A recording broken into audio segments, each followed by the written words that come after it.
Hi, and welcome to another Behind the Poem story. This week's poem is from the collection, and it is one that was written roughly 2 years ago. Today's poem, called Remember That, is about the examined life.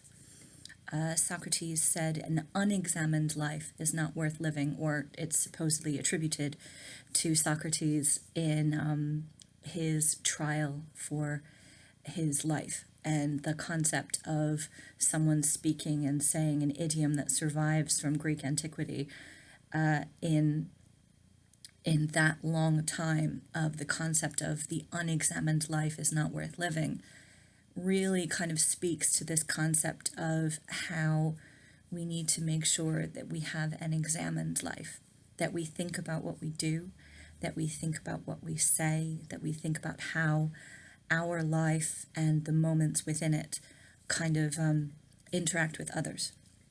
In this particular poem, Remember That, the memories that I'm going through are the teenage memories.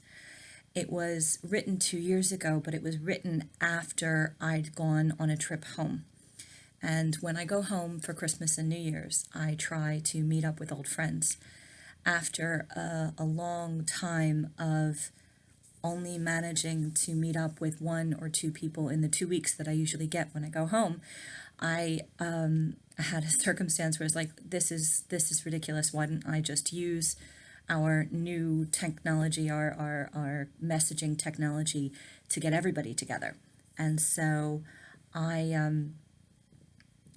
made an event and invited people that I'd been to high school with, people that I wanted to catch up with, people that I wanted to share memories with, to a bar.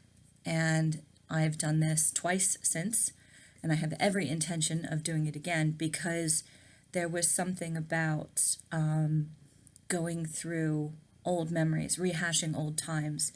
A lot of these people I hadn't seen in 10, 15 or more years, but suddenly we were back there again. We were reliving our experience. We were reliving those times that we had together.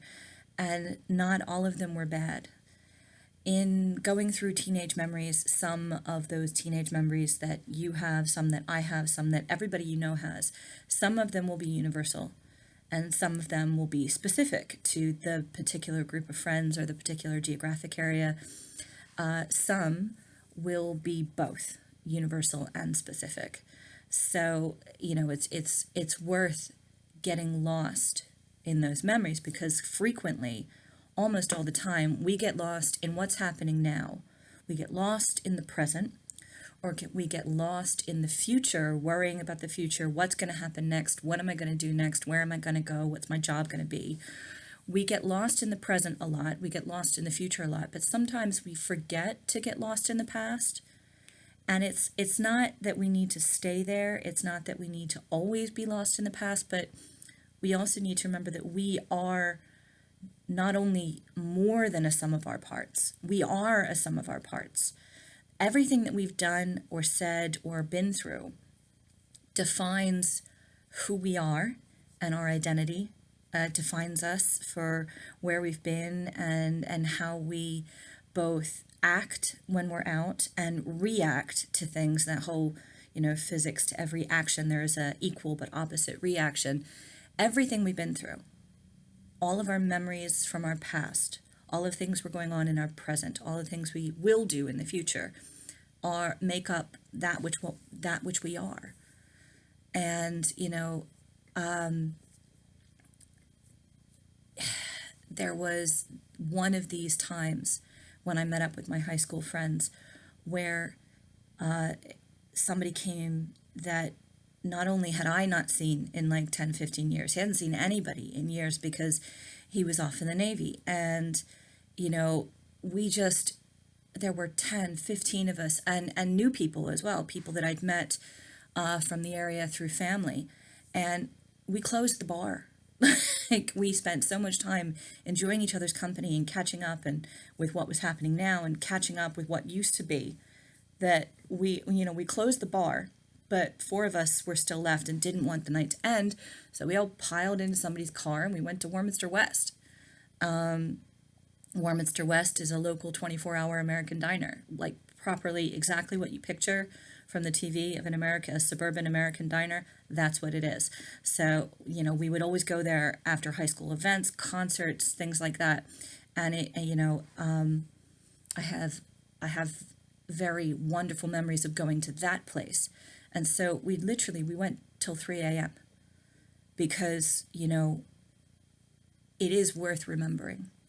And whenever you're with your friends, whenever you're with friends that you've been with for a long time, or with family, or people that we always end up saying that kind of ambiguous, do you remember that time? Do you remember that place? Do you remember that person?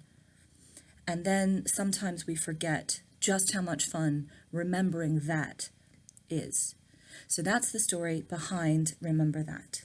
And I look forward to hearing, if you want to leave comments in the video about things that you remember that you forgot were important, things that you remember from high school or teenage years, things that you remember that you forgot how good it was to remember. And that is the crux of the poem, remembering what we forgot and forgetting not to forget.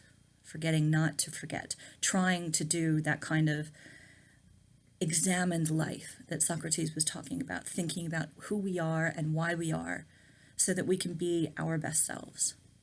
Thank you for listening, and keep an eye out. There'll be another poll on Monday for what story, but I'm also thinking about a bonus video this week, something that is somewhat timely for me as a kind of treat, an extra video this week. Keep an eye out for that. Keep an eye out for the poll. And as always, contact me if you have any questions about the poems. Pass on the poetry and the videos to anyone you think might want to hear them. Thank you.